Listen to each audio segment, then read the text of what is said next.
جہان کی بے اعتباری حیا پہ اس دن بھی بڑی تھی جب اس نے اسے گاڑی بھیجی تھی۔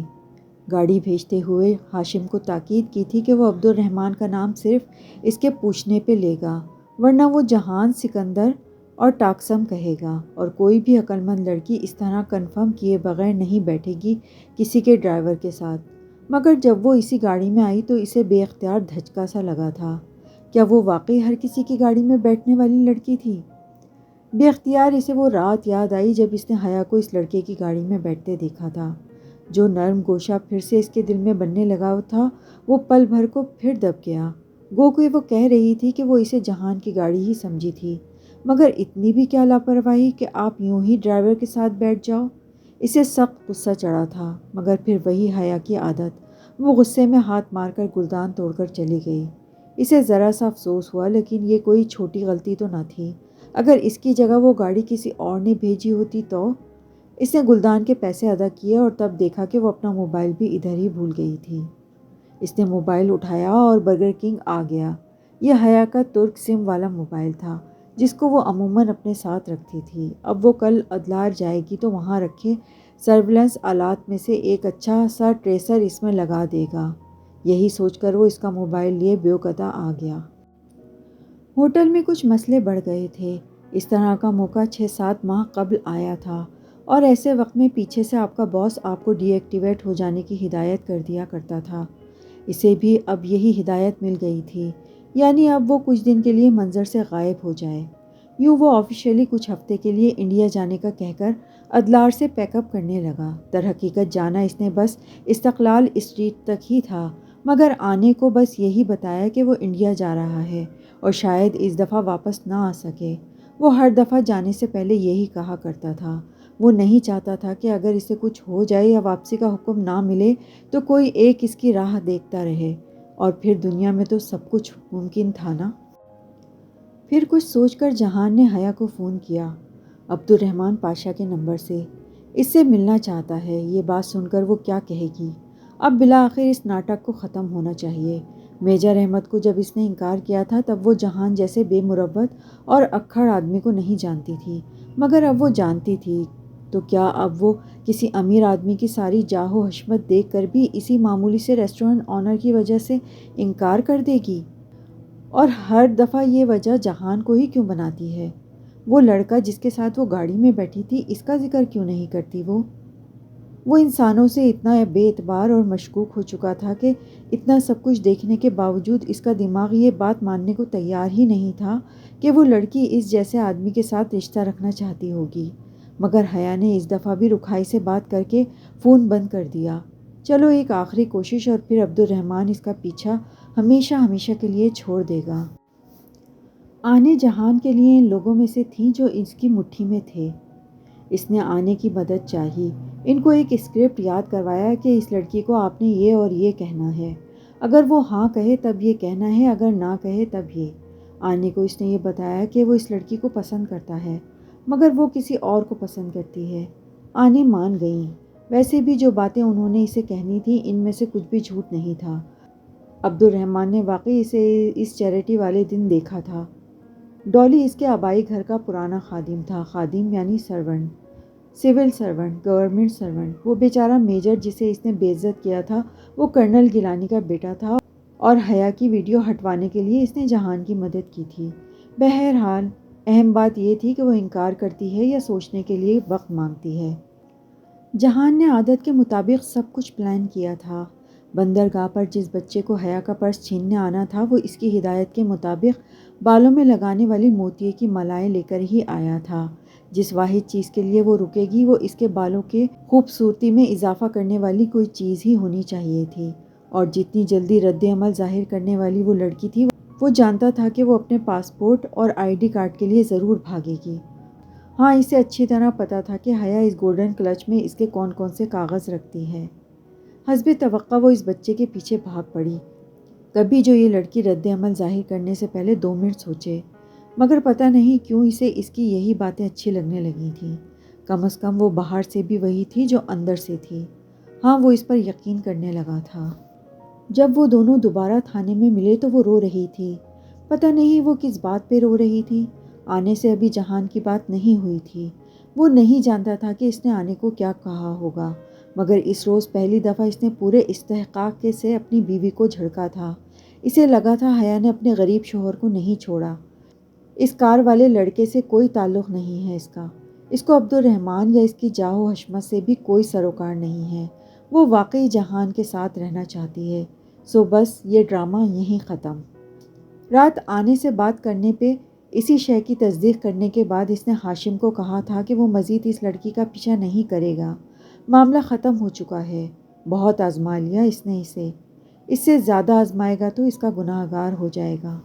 ہاشم فون پہ اپنے بیٹے کی بیماری کا ذکر کر رہا تھا، مگر اس نے کوئی دلچسپی نہیں لی۔ ہوٹل گرینڈ کا پیسہ اس کا ذاتی نہیں تھا، ذاتی تو اس کا پاس کچھ بھی نہیں تھا، اور ہاشم صداقت جواری اپنی ساری جمع پونجی تو وہ جوئے میں لٹا آتا تھا۔ پھر وہ کیوں اس کی مدد کرے؟ اپنے تئیں اس نے بات ختم کر دی۔ اگلے ہی روز اس نے ہاشم کو ادلار بھیجا۔ وہ اس وقت تک دکان پہ کھڑا رہا جب تک کہ عائشہ نہیں آ گئی۔ عائشہ کے آتے ہی ہاشم اس سے ملا اور اس نے 6 چوکٹوں والے پزل باکس کا آرڈر لکھوا دیا، اور چوکٹے بھی وہ جن پہ ترک کی بجائے انگریزی حروف تہجی ہوں۔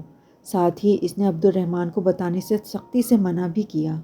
وجہ صاف تھی، اسے وہ پزل باکس حیا کو دینا تھا، جیسے وہ اپنے معلومات اور کلاسیفائیڈ ڈاکومنٹس ایک ایجنٹ میں دوسرے کو منتقل کرتے تھے کہ کہیں کسی لاکر میں چھوڑ دیا یا ٹریشر کین میں، اور بعد میں کسی دوسرے ایجنٹ نے اسے آ کر اٹھا لیا، تاکہ کسی ایجنٹ کو معلوم نہ ہو سکے کہ اس کا دوسرا ساتھی کون ہے، اور پکڑے جانے کی صورت میں وہ اپنے ساتھی کے لیے خطرہ نہ بنے۔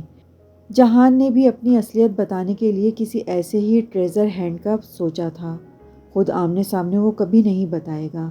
اس کی بیوی کو اس کو سمجھ کر اسے خود ڈھونڈنا چاہیے۔ نہیں، وہ اسے آزما نہیں رہا تھا، وہ تو بس اپنے انداز میں اس تک بات پہنچا رہا تھا۔ ہاں، مگر جب وہ پزل باکس اس تک پہنچے گا اور بالفرض کسی طرح اس نے ادلار تک اس باکس کے بنانے والوں کو ٹریس کر بھی لیا، تو وہاں سے وہ محض اتنا جان پائے گی کہ یہ کام عبد الرحمن کے علاوہ کسی کا بھی ہو سکتا ہے، بس اس میں عبد الرحمن ملوث نہیں ہے۔ جہان چاہتا تھا کہ حیا اس کو تلاش کرے، مگر وہ اس کی جاسوسی کرے یہ وہ ہرگز نہیں چاہتا تھا۔ جہان انقرہ چلا گیا تھا، وہاں کچھ کام تھا، اور جس دن وہ واپس آ رہا تھا ایئرپورٹ پر حیا کا میسج ملا۔ D J Taksim first aid میں تھی، اسے برین ہیمریج ہوا تھا۔ وہیں ایئرپورٹ سے اس نے ٹاکسم فرسٹ ایڈ میں اپنے ایک جاننے والے کو فون کیا۔ ڈی جے کا بیری انیورزم پھٹا تھا۔ اس نے جلدی سے حساب لگایا، اس کا مطلب تھا کہ اس کے پاس صرف چند ہی گھنٹے تھے۔ اسے یاد آیا کہ وہ ٹاپ کبھی میں بھی سر درد کا شکایت کر رہی تھی۔ وہ پرانے چہرے والے ایئرپورٹ سبیہا گورجان حوالانی سے آیا تھا، سو یورپی استنبول پہنچتے ہی وہ سیدھا ٹاکسم آیا اور وہاں سے حیا کے پاس۔ اس کے حساب کردہ گھنٹے ختم ہونے کو تھے، کسی بھی وقت وہ ڈی جے کی موت کی خبر دے دیں گے، پھر باڈی کلیئرنس کروانے میں وقت لگے گا۔ باڈی پاکستان جائے گی، ظاہر ہے حیا بھی ساتھ ہی جائے گی، یعنی 2-3 دن تک کہیں نہیں گئے، اور موت کی خبر سننے کے بعد تو وہ کچھ نہیں کھائے گی۔ حقیقت پسندی سے تجزیہ کرتے ہوئے اسے صرف حیا کی فکر تھی۔ وہ جلدی سے کینٹین گیا اور اس کے لیے سینڈوچ لے آیا۔ اسی اثنا میں ڈاکٹر باہر آ گیا اور خبر بھی باہر آ گئی۔ پھر بھی یہ خبر اس نے حیا کو تب دی جب وہ تھوڑا سینڈوچ کھا چکی تھی۔ پھر ممی کے مجبور کرنے پر وہ اپنے کنٹرولر سے اجازت لے کر حیا کے ساتھ پاکستان آ گیا۔ وہی موقع جس سے وہ بھاگتا تھا بالآخر سامنے آ ہی گیا تھا، مگر صرف حیا کے لیے اس نے یہ کر لیا۔ اپنے ماموں کے سامنے آج بھی وہ خود کو کمزور محسوس کرتا تھا۔ ان کی باتیں سننا، ان کے تیور برداشت کرنا، وہ کچھ بھی تو نہیں بھولا تھا، لیکن اس کے سوا کوئی چارہ ابھی تو نہ تھا۔ حیا تو سیدھی اپنی امی کے ساتھ ڈی جے کے گھر چلی گئی۔ وہ سلیمان ماموں سے ملا، وہ کچھ دیر حیا وغیرہ کے لاؤنج میں ان کے ساتھ بیٹھا رہا۔ ماموں ذرا رکھائی سے ملے تھے، سرد انداز۔ ٹھیک ہے، وہ بھی تو اسی طرح ہی ملا تھا۔ سبین ٹھیک ہے، اسے بھی لے آتے۔ ابا کی وجہ سے وہ نہیں آ سکتی تھیں۔ اچھا، اور وہ خاموشی۔ بس اسی طرح کی کچھ باتیں کر کے ملازمہ نے اسے اس کا کمرہ دکھا دیا۔ وہ نیچے والا ایک کمرہ تھا۔ اس نے پوچھا کہ اگر کوئی اوپر والا کمرہ مل جائے تو؟ ملازمہ نے فوراً اس کا سامان اوپر والے گیسٹ روم میں رکھ دیا۔ وہ کسی کے بھی گھر میں رہتا، ہمیشہ اوپر والی منزل پر ٹھہرتا۔ اوپر سے نیچے پورے گھر کا جائزہ لینا آسان ہوتا تھا۔ آپ کا پینوراما وسیع رہتا تھا، فرار کا راستہ بھی مل جاتا ہے۔ آس پاس کے گھروں پہ بھی نظر رکھنا آسان رہتا ہے۔ دوپہر میں وہ سو نہیں سکا، بس ٹیرس سے ادھر ادھر دیکھتا رہا۔ مسجد کدھر ہے، کالونی سے نکلنے کے راستے، سیکٹر کے مرکز کی سمت۔ دوپہر میں حیا اور اس کی امی واپس آ گئیں۔ اس نے کھڑکی سے دیکھا تھا۔ حیا بیمار لگ رہی تھی، مگر وہ اس طرح جا کر پوچھ نہیں سکتا تھا۔ شام میں ذرا دیر کو آنکھ لگی تھی کہ حیا کی امی فاطمہ مومانی نے دروازہ کھٹکھٹایا۔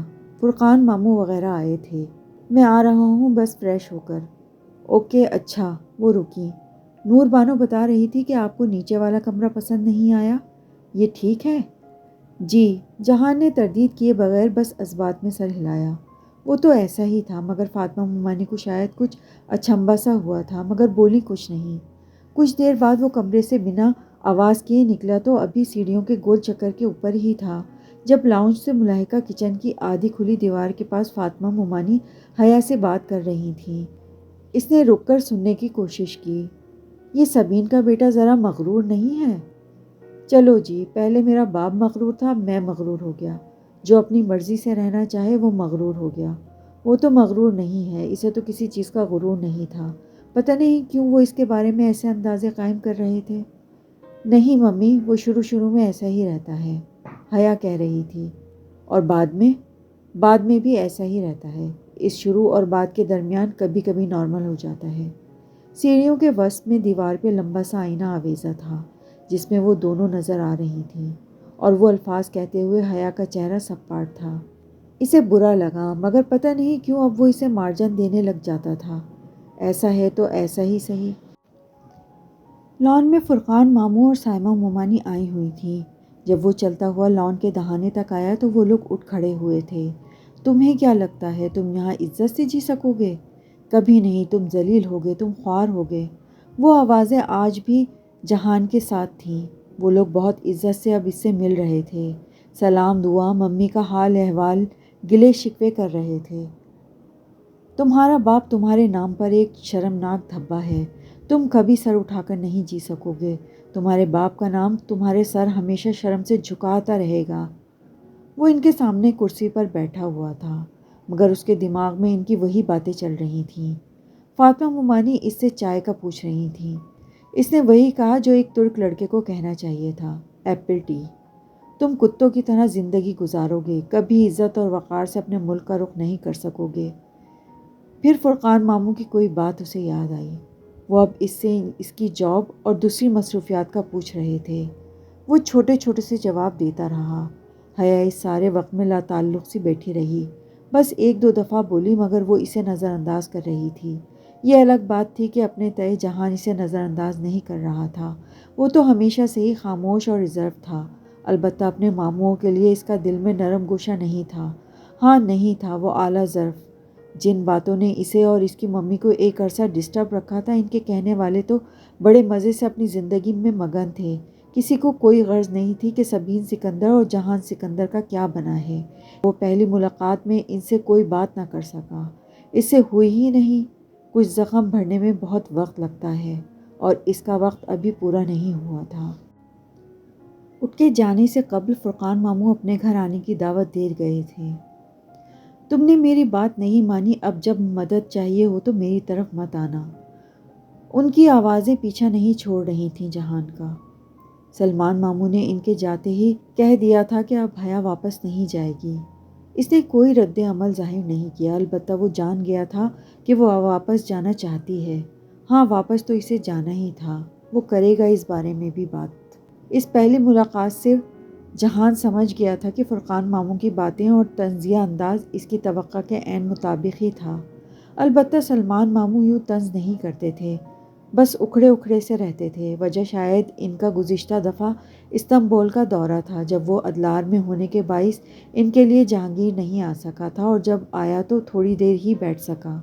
یہ وہ وقت تھا جب اس کے دل میں ان کے لیے موجود شکوے ختم نہیں ہوئے تھے، اور اپنے اکھڑ رویے کے باعث سلمان ماموں بھی بدظن ہو چکے تھے۔ وہ جانتا تھا، اور ان کا رویہ اب بھی ویسا ہی تھا۔ حیا کے ساتھ پاکستان آنے، یعنی ان کی بیٹی کا اتنا خیال رکھنے پر بھی وہ اس سے راضی نہ تھے۔ فرقان ماموں کی اسے کوئی پرواہ نہ تھی، مگر سلمان ماموں، پتہ نہیں کیوں وہ ان کی پرواہ کرنے لگ گیا تھا۔ شاید اس لیے کہ پاکستان آ کر اس پر ایک انکشاف بہت شدت سے ہوا تھا کہ وہ جو ہمیشہ میرے دونوں ماموں اور میرے دونوں ماموں نے جیسے سیخوں میں سوچتا تھا تو وہ غلط تھا۔ وہ زمانے گئے جب دونوں ماموں ایک فریق تھے، اب وہ دو فریق تھے۔ سلیمان تو بڑے ماموں کی بہت عزت کرتے تھے، مگر ڈنر پر فرقان ماموں اور سائمہ مامی کی گفتگو سے ہی یہ بات واضح تھی کہ اگر وہ حیا سے رشتہ توڑے گا تو وہ ہرگز ناخوش نہیں ہوں گے، بلکہ وہ خوش ہوں گے، کیونکہ ان کے اور سلمان ماموں کے درمیان اب وہ پہلے والا ایکا نہ تھا۔ اتنے برس ایک ساتھ ہونے کے باعث دونوں والی چھوٹی موٹی تلخیوں نے ان کے آپس کے رشتوں میں بھی بہت سی دراریں ڈالی تھیں۔ ہاں، بظاہر سب ٹھیک تھا، سلمان ماموں کی طرف سے بھی سب ٹھیک تھا، البتہ فرقان ماموں اور سائمہ ممانی حیا کی زندگی میں آنے والی ہر تکلیف پہ اس کے ساتھ نہیں ہوں گے۔ وہ جان گیا تھا۔ وہ بیٹھ کر تماشا دیکھنے والوں میں سے تھے۔ یہ بات کاش اسے پتہ چل جاتی، مگر کیسے چلتی؟ وہ اور ممی تو ابھی تک کئی سال پیچھے کھڑے تھے۔ اور اب اگر وہ فرقان ماموں کے اس برسوں پرانے رویے کی وجہ سے سلمان ماموں سے تعلق خراب کرتا ہے تو یہ ناانصافی تھی۔ اب جب کہ یہ فیصلہ ہو گیا تھا کہ وہ یہ شادی قائم رکھنا چاہتا ہے تو پھر اسے اپنا رویہ بھی ٹھیک کرنا ہوگا۔ جتنے دن وہ یہاں ہے وہ اس کی پوری کوشش کرے گا۔ جہان نے خود سے عہد کیا تھا۔ اگلے روز زاہد ماموں کی بیٹی کی مہندی تھی۔ وہ ویسے ہی رش سے بھاگتا تھا، مگر یہاں اس کے سوا کوئی چارہ نہ تھا کہ وہ بھی فنکشن اٹینڈ کرے۔ فاطمہ ممانی اس کے لیے کچھ کرتے وغیرہ لے آئی تھیں، پیسے البتہ انہوں نے اس کے بہت اصرار پہ بھی نہیں لیے تھے، اب اس کو وہ پہننا ہی تھا۔ صبح حیا کمرے سے باہر نہیں آئی تھی، وہ کافی دیر اس کا انتظار کرتا رہا۔ کہنا کچھ بھی نہیں تھا، بس اسے دیکھنا تھا۔ وہ شاید سو رہی تھی، سو بالآخر اس نے وہیں اوپر والے کمرے سے اسے کال کی۔ وہ اسے اس پزل باکس کے بارے میں بتانا چاہتا تھا، مگر مجال ہے جو وہ لڑکی کسی کی پوری بات سنے۔ اس نے حسب معمول اس کو لعنت ملامت کر کے فون بند کر دیا۔ اب کیا کرے؟ خیر، پزل باکس اس تک تو وہ پہنچا ہی دے گا کسی نہ کسی طرح۔ حماد نے تو سننے سے ہی انکار کر دیا۔ معاف کرنا، مگر میں اس کی خوش اخلاقی سہ نہیں پاؤں گا، مجھے معاف رکھو بھائی۔ مگر وہ جانتا تھا کہ جب وہ اصرار کرے گا تو حماد کو ماننا ہی پڑے گی، اور یہی ہوا، وہ مان گیا۔ بس یہ آخری دفعہ ہے، پھر نہیں۔ شام میں وہ پھر سے حیا کو ڈھونڈ رہا تھا۔ دونوں کی کوئی خاص بات نہیں ہو سکی تھی پاکستان آ کر۔ اب اس کے پاس یہی بہانہ تھا کہ وہ اس سے فلائٹ کا پوچھ لے گا۔ وہ اس سے یہی پوچھنے فرقان ماموں کے گھر آیا تھا، اور اسے اس وقت وہ سیڑھیوں سے اترتی دکھائی دی۔ بہت سی لڑکیاں اچھے کپڑے پہنتی ہیں، اس کی چال کی بے نیازی کسی ملکہ کی طرح سہج سہج اترنا، وہ واقعی بہت خوبصورت تھی، مگر ہاں یہی مگر ہر دفعہ آ جاتا تھا۔ جس وقت وہ سیڑھیاں اتر رہی تھی وہاں آس پاس کتنے کزنز گھوم رہے تھے، سب اس کو گاہے بگاہے دیکھ رہے تھے، اور یہی آ کر اس کے پیشانی پہ بل پڑ جایا کرتے تھے۔ وہ اس سے کوئی بدتمیزی نہیں کرنا چاہتا تھا، مگر اس وقت جب وہ بات کرتے ہوئے اس کے پاس آ کھڑی ہوئی تو زاہد ماموں کی چھوٹی بیٹی ثنا ان کی تصویر کھینچنے لگی۔ وہ جانتا تھا کہ یہ لڑکی فوراً سے یہ تصویر فیس بک پر لگا دے گی، اور ایسی بد احتیاطی وہ افورڈ نہیں کر سکتا تھا، سو ثنا کو ذرا سا ڈانٹ دیا۔ اب وہ دوبارہ اس کی تصویر کھینچنے کا سوچے گی بھی نہیں، اور حسب معمول اس کے کسی اور مقصد کے لیے کیے جانے والے عمل سے آخر میں ہٹ حیا ہی ہوئی تھی۔ مہوش کی منگنی پہ مہوش کی گئی بدتمیزی کے بعد جب سب بنا کھانا کھائے وہاں سے اٹھ آئے تھے، اس کے ذہن میں صرف یہی تھا کہ سلمان ماموں نے کھانا نہیں کھایا۔ حیا نے باہر کھا لیا تھا، مگر ماموں، وہ ان کی اتنی پرواہ کیوں کر رہا تھا؟ پتہ نہیں، مگر جو بھی ہو ماموں تو تھے نا۔ سو حیا کے ساتھ مل کر اس رات اس نے صرف سلمان ماموں کے لیے پاستہ بنایا تھا، اور یوں ان دونوں کے درمیان سرد مہری کی دیوار بھی اسی طرح پگھل گئی تھی۔ ماموں حیران تھے، مگر زیادہ ظاہر نہیں کیا۔ وہ اس سے خفا رہتے تھے، وہ جانتا تھا، مگر اب شاید حالات بدل جائیں گے۔ اگلے روز حماد کی بہت منت کر کر اس نے وہ باکس حیا تک پہنچا ہی دیا۔ اس کے اندر جواہر کے ایک لاکر کی بار کوڈ سلپ اور اندرونی تجوری کی چابی تھی۔ لاکر ابھی خالی تھا، مگر وہ واپس جاتے ہی کچھ ریکارڈ کر کے اس میں رکھ دے گا۔ اس نے سب سوچ رکھا تھا، بس اس لیے اسے حیا کو واپس لے جانا ہوگا۔ ان چند دنوں میں اس کے باقی رشتہ داروں سے بھی تعلقات بہتر ہو گئے تھے۔ مہوش کی چھوٹی بہن سے لے کر سلمان ماموں تک اب کوئی اس سے ناراض نہ تھا۔ جب وہ بعد میں اپنی جاب کے متعلق بتائے گا تو ان کا کیا رد عمل ہوگا وہ نہیں سوچنا چاہتا تھا۔ بات کی بعد میں دیکھی جائے گی، ابھی تو اسے سب سیٹ رکھنا تھا۔ اس رات حیا نے پزل باکس اسے ہی لا کر تھما دیا۔ پہلے تو وہ واقعی گڑبڑا گیا کہ وہ جان چکی ہے اور اب اس کا حساب لینے آئی ہے، مگر نہیں، وہ صرف باکس کھولنے میں مدد چاہ رہی تھی۔ پاگل لڑکی، یہ رازداری سے رکھنے والی چیز تھی۔ وہ کیا اب ہر کسی سے یوں ہی مدد لیتی پھرے گی؟ اس کا علاج تو کرنا ضروری تھا، سو اس نے فوراً ہی چھرا اور ہتھوڑا مانگا۔ حیا نے گھبرا کر باکس واپس لے لیا۔ چلو، اس کو اس کی توڑ کر نہ کھولنے والی خواہش کا احترام تو تھا ہی۔ اب اس کے لاکر سے ویڈیو نکالنے کے لیے ضروری تھا کہ وہ واپس استنبول جائے۔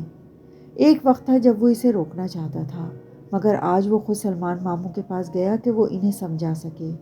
وہ کمرے میں اکیلے تھے، وہ سامنے کرسی پر بیٹھ گیا۔ چھوٹی چھوٹی باتوں کے آغاز کیے، وہ خاموشی سے اسے سنتے رہے۔ تم اور کیا کرتے ہو ریسٹورنٹ کے علاوہ؟ انہوں نے سادہ سے انداز میں پوچھا تو وہ ذرا دیر کے لیے ٹھٹکا۔ وہ کچھ جانتے تو نہیں تھے؟ آرمی کے بارے میں وہ نہیں جان سکتے تھے، مگر کہیں عبد الرحمن پاشا والے کور کے بارے میں تو کچھ نہیں جانتے تھے، یا شاید روہیل نے امریکہ والی بات کا ذکر کیا ہو، مگر نہیں۔ وہ ان کی تسلی کرتا گیا پورے اعتماد کے ساتھ۔ پھر اس نے حیا کی بات کی، اور جب یہ کہا کہ اگر وہ واپس نہیں جائے گی تو کبھی ڈی جے کے دکھ سے نہیں نکل پائے گی، تو سلمان ماموں نے اس کے چہرے کو غور سے دیکھتے ہوئے اجازت دے دی۔ انہیں اس کا حیا کے لیے فکر مند ہونا اچھا لگا تھا۔ سب ٹھیک جا رہا تھا۔ وہ دونوں ترکی واپس آئے تو اس کا ارادہ تھا کہ وہ کچھ دن اسے اپنے گھر رکنے کا کہے گا۔ آہستہ آہستہ وہ اس کا لاکر ڈھونڈ لے گی، اور اس سے پہلے کہ وہ کسی دوسرے کے منہ سے کچھ سنے، وہ ویڈیو اسے مل جائے گی۔ پھر وہ مل کر کچھ فیصلہ کریں گے کہ آگے زندگی انہیں کیسے گزارنی ہے۔ سب کچھ ٹھیک جا رہا تھا۔ پاکستان سے واپسی پر اس کا سر درد بڑھتا ہی گیا تھا، اور اس کے باعث اسے بخار ہو گیا تھا۔ پہلے دن تو حیا چلی گئی۔ اس نے کہا تھا کہ وہ کل آئے گی۔ ابھی وہ سیمانچی دیکھنا چاہتی ہے، آئی تھنک ڈی جے کی وجہ سے۔ جس رات کے لیے حیا نے آنے کا کہا تھا، اس شام سے ہی اس کا سر درد ناقابل برداشت صورت اختیار کر گیا تھا۔ ایسا لگتا تھا ابھی سر پھٹ جائے گا۔ وہ اپنا کام خود کر لیتا تھا، مگر آج عرصے بعد اس نے ممی سے کہا تھا کہ وہ اسے دودھ گرم کر کے لا دیں، اور ساتھ میں نیند کی گولی بھی۔ ممی فوراً دونوں چیزیں لے آئیں۔ ذرا پریشان بھی ہو گئیں۔ اس کو فکر نہ کرنے کا کہہ کر اس نے دوا لی اور پھر لیٹ گیا۔ حیا آئے گی تو وہ اٹھ جائے گا، ابھی تھوڑا سو لے۔ نیند میں جاتے ہوئے بھی اس کے اندر متصاعد سی جنگ چھڑی ہوئی تھی۔ وہ اپنا MRI پھر سے کروائے یا اس درد کو نظر انداز کرتا رہے۔ وہ کسی بری خبر سے ڈرتا تھا، اس کا کیریئر، اس کی منزل، ناکارہ فوجی قرار دے کر ریٹائرمنٹ، یہ سب اس کے دماغ میں چل رہا تھا۔ رات کا نہ جانے کون سا پہر تھا جب اس کی آنکھ مسلسل بجتی گھنٹی سے کھلی۔ اس نے اٹھنا چاہا تو سر بے حد وزنی ہو رہا تھا۔ بمشکل وہ کوہنی کا سہارا لے کر سیدھا ہوا اور فون دیکھا۔ سفیر عثمان۔ جب اس نے فون کان سے لگایا تو اس کی آنکھوں کے سامنے بار بار اندھیرا چھا رہا تھا، اور جب اس نے سفیر کی بات سنی تو اسے جیسے زور کا چکر آیا تھا۔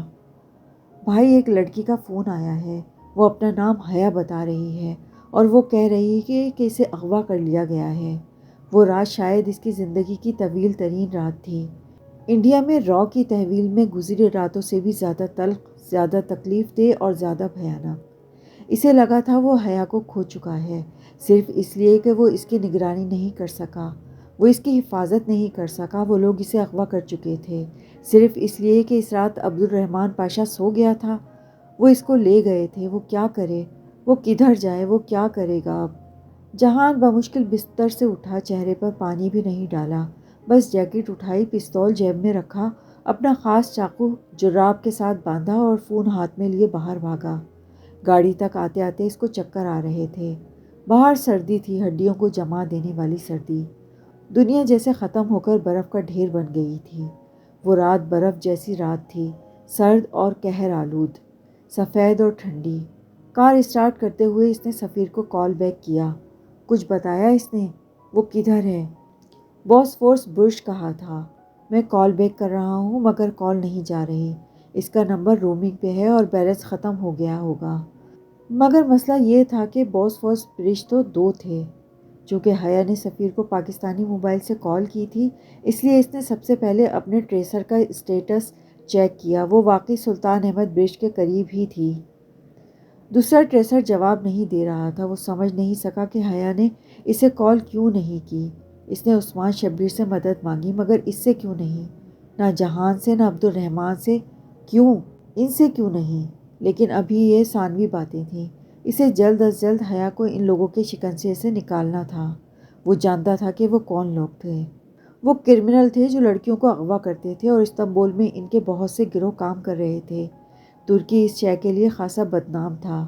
روس اور دوسرے ممالک کی لڑکیاں نوکری کے لالچ میں ادھر لائی جاتی تھیں اور بیچ دی جاتی تھیں، پھر زبردستی ان سے غلط کام کرایا جاتا تھا، یعنی کال گرلز بنا دیا جاتا اور ان سے پیسے وصول لیے جاتے۔ جتنا وہ سمجھ پایا تھا وہ کسی شپ پہ تھی، وہ لوگ اسے کہیں دور لے جا رہے تھے۔ سلطان احمد برج پر پہنچ کر اس بات کی تصدیق بھی ہو گئی۔ ایک شپ سامنے ہی تھی، اس کا ٹریسر بھی وہیں کا اشارہ دے رہا تھا۔ وہ وہیں تھی۔ جہان پل پر کھڑا تو وہ چند کوس دور ہی تھی۔ اس نے پھٹتے سر اور تناؤ کا شکار حساب کے ساتھ سوچنے کی کوشش کی۔ اب وہ کیا کرے؟ وہ اکیلا آدمی ان کے کسی شپ پر حملہ نہیں کر سکتا تھا۔ اسے پولیس کی مدد چاہیے تھی، اسے فورس چاہیے تھی، ایسے لوگ جو اس کے کہے آگے پیچھے نہ ہٹیں۔ سانپ بھی مرے اور لاٹھی بھی نہ ٹوٹے۔ اسے صرف حیا کو بچانا ہی نہیں تھا، بلکہ میڈیا اور تفتیشی افسران کی نظروں سے اس کو دور بھی رکھنا تھا۔ اس قہر آلود یک بستہ رات میں وہی کھڑے کھڑے اس نے اپنا تمام کانٹیکٹس استعمال کیے۔ بے حد شدید سر درد اور بار بار دھندلی پڑتی بصارت کے ساتھ وہ پل کے اس پار کھڑا تھا۔ ایک خوف جو ہر سو اس کے ساتھ تھا، کہیں وہ دیر نہ کر دے، کہیں کچھ برا نہ ہو جائے۔ بہت عرصے بعد اس نے خود کو اتنا بے بس اور مضطرب محسوس کیا تھا۔ وہ عبد الرحمن پاشا تھا، مگر وہ کچھ نہیں کر سکتا تھا، کیونکہ عبد الرحمن پاشا ایک بڑے نام کے سوا کچھ نہ تھا۔ استنبول میں خفیہ پولیس کی ایک برانچ ٹرسٹ ٹیم کہلاتی تھی۔ یہ سادہ کپڑوں میں سڑکوں پر پیٹرول کرنے والے اہلکار تھے، بہت قابل تھے اور ان سے ان کی اچھی شناسائی تھی۔ ایک آفیسر کے لیے تو اس نے کئی کام بھی کر کے دیے تھے، صرف اس لیے کہ کل کو وہ اس کے کام کر کے دے گا۔ اب وہ وقت آن پہنچا تھا جب اسے احسان کا بدلہ احسان سے چاہیے تھا۔ ٹرسٹ ٹیم کا وہ یونٹ جلد ہی جگہ پر پہنچ گیا۔ ایک ایک منٹ قیمتی تھا۔ انہوں نے علاقے کو گھیر کر باری باری خاموشی سے شپ پر اترنا شروع کر دیا۔ چند بندے پکڑے اور چند کو گرایا، کسی کے سر پہ پستول رکھ کر لڑکیوں کا پوچھا، اور بالآخر ان کو وہ راہداری مل ہی گئی جہاں ایک کمرے میں لڑکیاں بند تھیں۔ وہ اس کمرے کا دروازہ کھول کر اندر داخل ہونے والوں میں سے سب سے آگے تھا۔ اندر ایک دم روشنی کی گئی۔ اندھیرے میں بے ہوش نیم جان پڑی لڑکیاں بہت بری حالت میں تھیں۔ وہ تیزی سے آگے بڑھا اور حیا کو ڈھونڈنے لگا۔ کئی لڑکیوں کے چہرے دائیں بائیں ڈھلکے ہوئے تھے۔ اس نے ایک ایک چہرے کو موڑ کر دیکھا۔ حیا کہیں بھی نہیں تھی۔ یہ کیسے ہو سکتا تھا؟ آفیسر اپنی کارروائی کر رہے تھے۔ وہ کمرے سے باہر بھاگا۔ ایک آفیسر اس کے پیچھے آیا۔ وہ پوچھ رہا تھا کہ اسے اس کی لڑکی ملی یا نہیں۔ وہ جواب دینے کی پوزیشن میں نہیں تھا، بس اس نے موبائل سے ٹریسر اسٹیٹس چیک کیا۔ وہ آس پاس ہی تھی، مگر کدھر؟ شپ کے ایک بندے کو ایک اہلکار نے اپنے نرغے میں لے رکھا تھا۔ وہ ان سے ان کے بڑوں کا پوچھ رہے تھے۔ وہ ہکلاتے ہوئے اندر کی طرف جاتی راہداری کو بتانے لگا۔ جہان نے پوری بات نہ سنی، وہ اس طرف بھاگا۔ ساتھ ہی اس نے حیا کو کال ملائی۔ حیا کا فون رومنگ پہ تھا اور کال نہیں جا سکتی تھی کیونکہ بیلنس ختم تھا، مگر اس نے سسٹم ہیک کر کے کال ملائی۔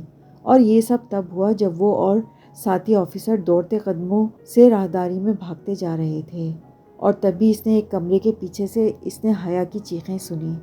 وہ رک گیا۔ اس آواز کو وہ اچھے سے پہچانتا تھا۔ یہ حیا ہی تھی۔ اس کا دماغ گول گول گھومنے لگا۔ وہ دیوانہ وار چیخ رہی تھی۔ اسے لگا وہ اس کو کھو چکا ہے، وہ ناکام ہو چکا ہے، وہ اسے محفوظ نہیں رکھ سکا، وہ اپنی بیوی کی حفاظت نہیں کر سکا۔ وہاں مزید لوگ بھی آ گئے تھے۔ 2 آفیسرز کمرے کے دروازے کی درار سے اندر دھواں پیدا کرنے والے بم چھوڑنے لگے۔ وہ ہر چیز سے بے نیاز دروازے کو زور زور سے ٹھوکر مارنے لگا۔ وہ چیخ رہی تھی۔ کمرے میں یقیناً دھواں بھر رہا ہوگا اور وہ چیخے جا رہی تھی۔ ایک مردانہ آواز بھی سنائی دے رہی تھی۔ زوردار ٹھوکر کے ساتھ دروازہ کھلا۔ وہ لوگ کسی سیلاب کی طرح اندر داخل ہوئے۔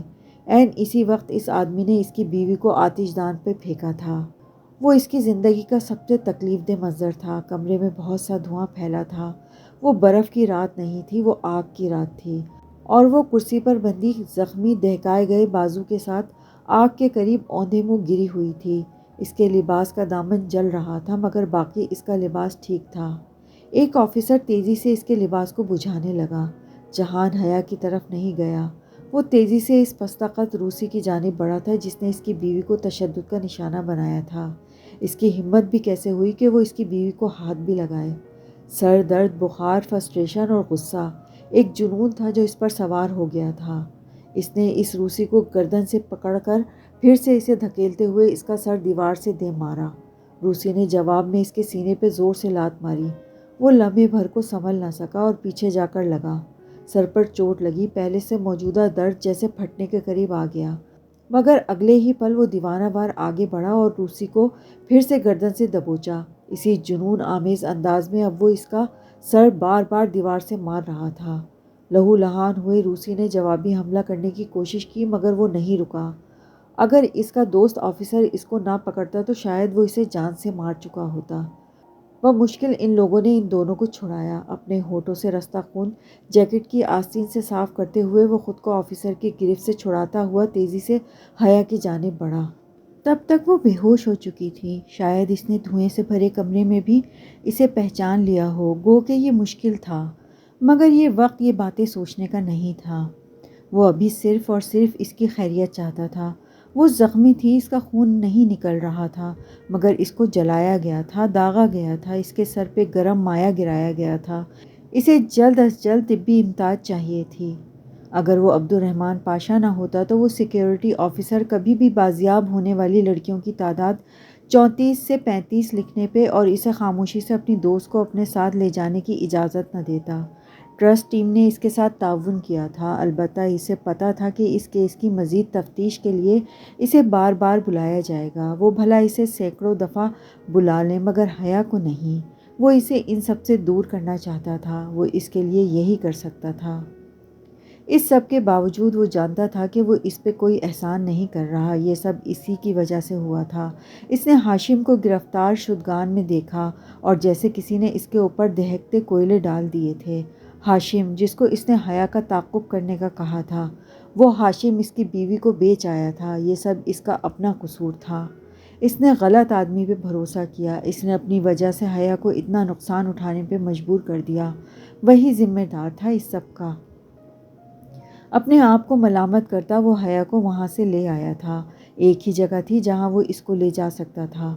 جہانگیر ممی کے پاس بھی نہیں۔ ممی یا کسی بھی رشتہ دار کو کچھ پتہ لگے یہ نہیں ہونا چاہیے تھا، چاہے وہ ممی ہی کیوں نہ ہو۔ اب بس ایک ہی جگہ تھی، بیوقدہ، عائشہ گل۔ وہ اسے اسپتال نہیں لے جانا چاہتا تھا، مگر وہ اسے اسپتال لے جائے گا تو صبح تک پورے ادلار کو خبر ہو جائے گی۔ اپنے کسی آدمی پہ اسے بھروسہ نہ تھا کہ وہ حیا کو کسی دوسرے کے ساتھ اسپتال بھیج دے۔ وہ اتنا ہرٹ اور اتنا پریشان تھا کہ وہ آخری جگہ جہاں سے بات باہر نہیں نکلے گی اسے ادلار میں اپنا گھر ہی لگی تھی۔ حیا کے زخم ایسے نہ تھے کہ اسے فوری امداد کی ضرورت پڑتی۔ مرہم پٹی تو خود بھی اس کی کر سکتا تھا، مگر سارا مسئلہ اس کے بالوں کا تھا۔ اگر وہ خراب ہو گئے تو وہ ساری زندگی خود کو معاف نہیں کر سکے گا۔ ابھی جلد از جلد اس کے بالوں سے ویکس اتارنا تھا اور اس سلسلے میں عائشہ اس کے لیے کچھ نہیں کر سکتی تھی۔ عائشہ کو ان کاموں کا کوئی تجربہ نہ تھا، وہ کوئی پیرامیڈیکل اسٹاف نہیں تھی، وہ تو چھوٹی سی لڑکی تھی، مگر وہ ایک بات جانتا تھا، وہ اس لڑکی پہ بھروسہ کر سکتا تھا۔ آگے عائشہ کیسے حیا کے بال ٹھیک کر سکتی تھی، یہ عائشہ کا مسئلہ تھا۔ عائشہ اور بہاریں اس روز اکیلی تھیں۔ آنے کچھ رشتہ داروں سے ملنے شہر سے باہر گئی تھیں۔ وہ پچھلے دروازے سے گھر میں داخل ہوا تھا اور اس بے ہوش زخمی لڑکی کو اس نے بالائی منزل پر بنے اپنے بیڈ روم کے بیڈ پر لٹا دیا۔ تب بھی وہ بے ہوش تھی۔ وہ نہیں جانتی تھی کہ اسے کون ادھر لایا تھا۔ اس برف اور آگ کی رات میں وہ تیزی سے زینے پھلانگتا نیچے آیا اور عائشہ کے کمرے کا دروازہ کھٹکھٹایا۔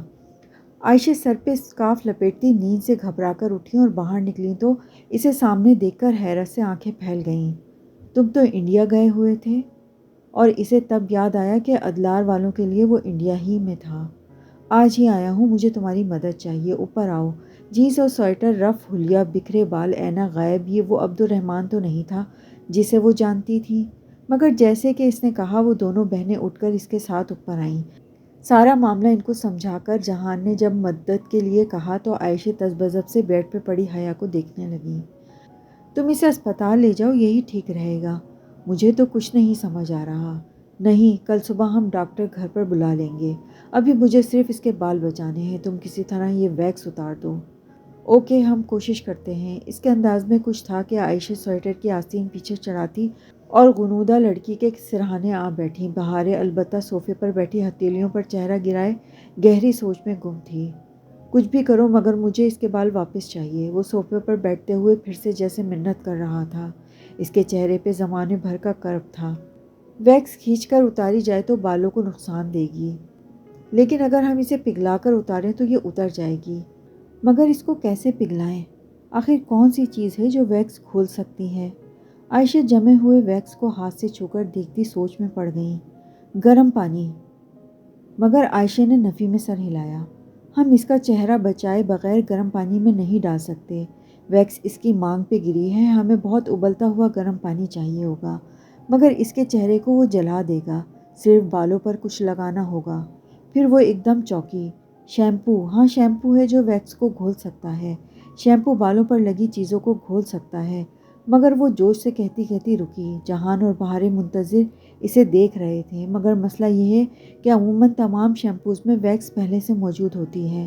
ہمیں کوئی ایسا شیمپو استعمال کرنا ہوگا جس کے اجزاء میں ویکس شامل نہ ہو۔ ایسا کون سا شیمپو ہے جس میں ویکس موجود نہیں ہوتی؟ سن سلک، وہ ایک دم سر اٹھا کر بولا۔ سن سلک میں ویکس نہیں ہوتی؟ تمہیں کیسے پتا؟ بہاریں نے حیرانی سے اسے دیکھا۔ جب میں جیل میں تھا تو وہاں ایک مرتبہ باتھ روم میں سن سلک کی بوتل قسمت سے مجھے دی گئی تھی۔ میں نے اس کے سارے اجزاء ترکیبی حفظ کر لیے تھے۔ مجھے یاد ہے ان میں ویکس نہیں تھی۔ تم جیل میں بھی رہ چکے ہو؟ عائشہ کو جہاں شوق لگا وہیں بہاریں مارے ایکسائٹمنٹ کے اٹھ کر بیٹھ گئی۔ واقعی تم جیل میں بھی رہ چکے ہو؟ وہ بے حد متاثر ہو چکی تھی۔ ہاں، بس ایک دفعہ غلطی سے، بس ایک رات کے لیے۔ جاؤ تم سن سلک لے کر آؤ، میں اسٹڈی میں ہوں، مجھ سے یہ سب نہیں دیکھا جائے گا۔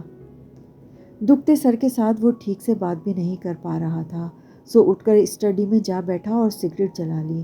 وہ آگ اور برف کی رات تھی۔ یہ خیال ہی کہ حیا کو نقصان پہنچائے اس کے سارے جسم کو برف کر کے ٹھنڈا اور مردہ کر دیتا تھا۔ عائشہ گل اور بہاریں نے ہیئر ڈرائر اور شیمپو کی مدد سے اس کے سر کی ویکس نکالی۔ صبح فجر کے قبل تھوڑے بہت ضیاء کے بعد اس کے بال واپس اپنی حالت میں آ چکے تھے۔ دوسری طرف وہ بھی واپس اپنی حالت میں آ چکا تھا۔ البتہ اس نے ایک اور کام کیا تھا کہ جو تصاویر اس کے پاس حیا کی تھیں وہ اس نے اسٹڈی کے کمپیوٹر سے پرنٹ آؤٹ کر کے اسٹڈی کی دیواروں پہ آویزاں کر دی تھیں۔ جب وہ ادھر رہے گی اور کسی دن وہ اس کمرے میں آ کر دیکھے گی تو جان لے گی کہ وہ برا آدمی نہیں تھا۔ وہ اس کے بہت سے لمحوں میں اس کے ساتھ تھا اور اس کا خیال رکھا کرتا تھا۔ صبح تم ڈاکٹر کو لے آنا، باقی سارے کام وہ کر دے گی۔ مگر ایک بات، صبح جب وہ دونوں کمرے سے نکلیں تو وہ اپنے مخصوص حلیے میں، سوٹ میں ملبوس، بال جیل سے پیچھے کیے، اینک لگائے، بریف کیس اٹھائے واپس جانے کے لیے تیار کھڑا تھا۔ کیا؟ عائشہ گل نے پوچھا۔ تم اس کو نہیں بتاؤ گی کہ میں یہاں آیا تھا؟ بہاریں، اگر تم نے منہ سے ایک لفظ بھی نکالا تو میں تم سے کبھی بات نہیں کروں گا۔ اوکے، وہ نروٹھے پن سے شانے اچکا کر بولی۔ جب بہاریں منظر سے ہٹی تو اس نے عائشہ کو مخاطب کیا۔ تم نے مجھے بہت بڑا فیور دیا ہے، تم اس کے بدلے مجھ سے کچھ بھی مانگ سکتی ہو، میں انکار نہیں کروں گا۔ وہ سنجیدگی سے بولا۔ عائشہ کھلے دل سے مسکرا دی۔ میں صرف اتنا چاہتی ہوں کہ زندگی میں دوبارہ کبھی اگر تمہیں کسی بڑے فیور کی ضرورت پڑے تو تم مجھ سے ضرور مانگو۔ بالکل، میں دوبارہ بھی مانگوں گا۔ وہ کیا ہوگا میں نہیں جانتا، مگر ضرورت پڑنے پہ میں تمہارے پاس ضرور آؤں گا۔ اور عائشہ گل، کوشش کرنا کہ وہ کچھ دن تمہارے پاس ٹھہر جائے۔ میں جا رہا ہوں، فون کرتا رہوں گا، سنجیدگی سے کہہ کر وہ پلٹ گیا۔ عائشہ ملال سے اسے جاتا دیکھتی رہی۔ اب اسے وہی کرنا تھا جو وہ کہہ گیا تھا۔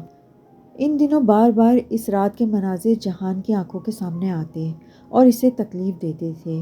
حیا کے بازو پہ داغا WHO اور ساتھ میں آخری سلاخ کے 2 حرف RE جو جلد ہی سلاخ ہٹا لینے کے باعث ٹھیک سے داغا نہیں گیا تھا اور آبلے سے بن گئے تھے، وہ منظر بہت اذیت رسا تھا۔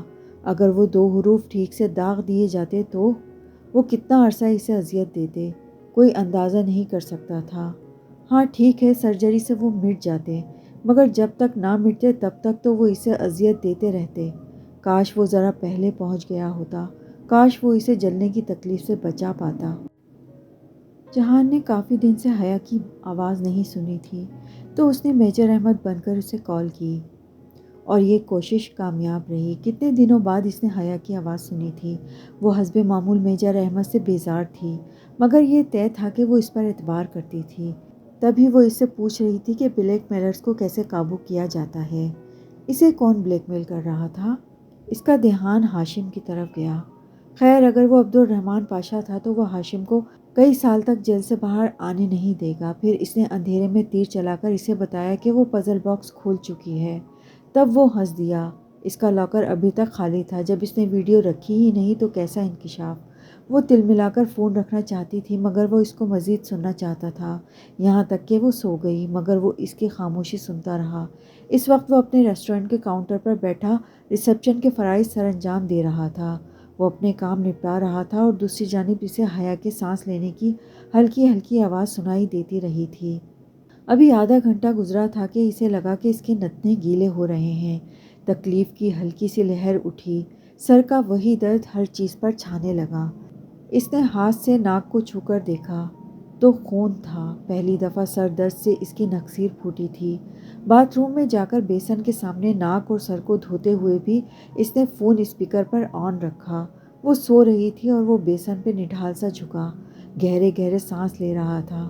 3 گھنٹے اور 20 منٹ کے بعد کال خود بخود کٹ گئی۔ موبائل بند کرتے ہوئے بالآخر اس نے فیصلہ کر لیا تھا کہ اسے اپنا چیک اپ کروا لینا چاہیے۔ کہیں نہ کہیں کچھ غلط تھا۔ اس روز ساحل سمندر پہ چلتے ہوئے غیر ارادی طور پر اس کے لبوں سے روہیل کا ذکر نکل آیا تھا۔ روہیل سے 3 برس قبل اس وقت ملا تھا جب وہ ایک چھوٹے سے کام کے سلسلے میں وہاں ایک تعلیمی ادارے میں گیا تھا۔ تب ایک طالب علم نے اندھا دھند فائرنگ شروع کر دی تھی اور ایک گولی جہان کو بھی لگ گئی تھی۔ چونکہ وہ انلیگل کام کے سلسلے میں وہاں تھا سو وہ جلد از جلد موقع سے فرار ہو گیا۔ خراب ہوتے ہوئے زخم کے باعث اس کو کسی قابل اعتماد شخص کے پاس ہی جانا تھا، اور چونکہ امریکہ آنے سے پہلے وہ وہاں موجود ہر رشتہ دار کا پتہ کھوج کر لایا تھا، اس لیے وہ روہیل کے پاس چلا گیا تھا۔ یہ بات اس نے روہیل کو راز میں رکھنے کے لیے کہی تھی، اور جواب میں وہ یہ بات راز رکھے گا کہ وہ لڑکی روہیل کے ساتھ رہ رہی ہے۔ اس ڈیل کے بارے میں وہ حیا کو نہیں بتا سکتا تھا، سو بات ٹال گیا تھا۔ یہ جون کے مہینے کی بات ہے۔ 15 جون کو ایک اہم کنسائنمنٹ کے لیے اسے انقرہ جانا تھا، اور کام کچھ اس قسم کے لک آؤٹ تھا کہ پہلا شک اسی پہ آئے گا۔ اس لیے جہان کو کچھ عرصے کے لیے روپوش ہو جانا تھا۔ یہاں اس نے اتنے دشمن بنا لیے تھے کہ اسے روپوش ہو جانے کے بعد کہیں کوئی اس کی فیملی کو نقصان نہ پہنچائے، اس لیے بہتر تھا کہ وہ جانے سے قبل اپنے گھر والوں کو کسی محفوظ مقام پر منتقل کر دے۔ ممی، حیا اور ابا اس کی پہلی ترجیح تھے۔ پاشا بے کی فیملی دوسرے نمبر پر تھی۔ سب کو وہ یہاں سے بھیج دے گا، مگر حیا کا سیمسٹر 5 جولائی کو ختم ہونا تھا۔ اسے وہ 15 جون سے پہلے کیسے بھیجے گا؟ اپنے آفس میں بیٹھے ہوئے کام کو شروع کرنے سے پہلے وہ اس الجھن میں گرفتار تھا۔ مسائل کا حل وہ عموماً نکال ہی لیا کرتا تھا، لیکن یہاں وہ قدرے مخمصے میں تھا۔ سگریٹ سلگاتے ہوئے ساتھ میں اس نے کافی بھی منگوا لی تھی، اور جب تک کافی نہیں آئی تھی وہ یہی سوچتا رہا کہ حیا کو یہاں سے کیسے بھیجے۔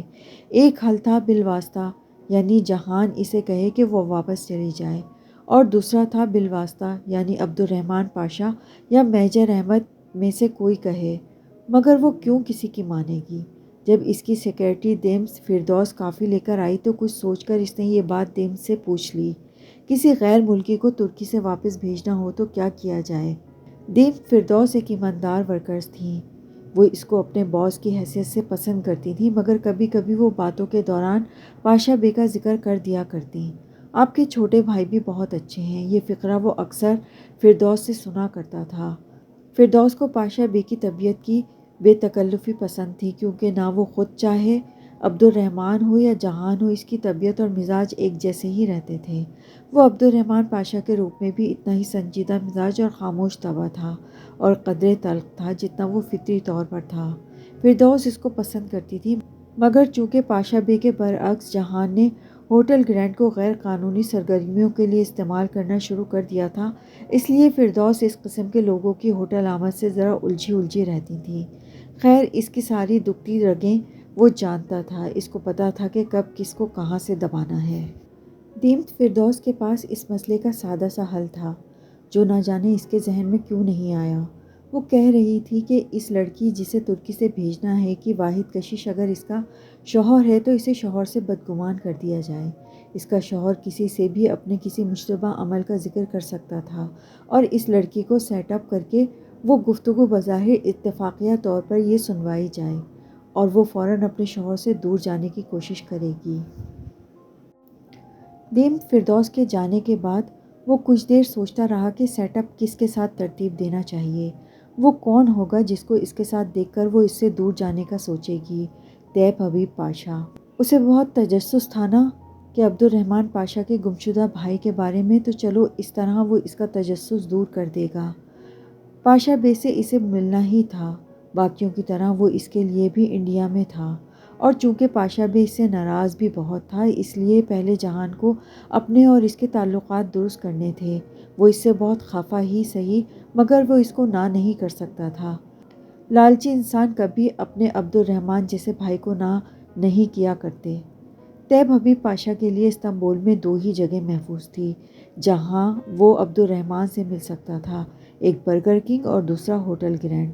اسے معلوم تھا کہ طیب حبیب انکار نہیں کرے گا اور اس نے انکار نہیں کیا۔ اسے عبد الرحمن کی ضرورت تھی۔ اس نے برگر کنگ پر کچھ دن بعد ملنے کی حامی بھر لی۔ اس کا کہنا تھا کہ وہ بھی استنبول سے باہر ہے، واپس آتے ہی اس سے مل لے گا۔ اب نہ معلوم یہ سچ تھا یا نہیں۔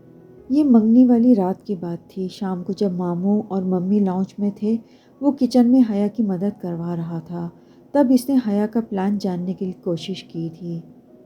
وہ اسے ترکی سے بھیجنا چاہتا تھا، مگر حیا نے ابھی کچھ طے نہیں کیا تھا، اسے ترکی میں رہنا ہے یا دوسرے ملک۔ ممی اور ابا کو وہ لندن میں سیٹل کر رہا تھا۔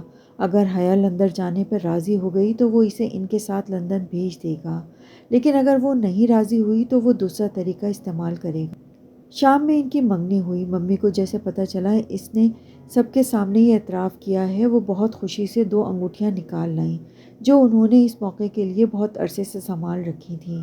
وہ واقعی اس روز مطمئن تھا۔ جب رات میں وہ ماموں کو چھوڑ کر گھر واپس آیا تو اس کا ارادہ اپنی بیوی کے ساتھ اچھی سی کافی پینے اور کوئی اچھی سی مووی دیکھنے کا تھا۔ فیملی والا احساس بہت عرصے بعد دل میں جاگا تھا اور وہ اس احساس کو جینا چاہتا تھا۔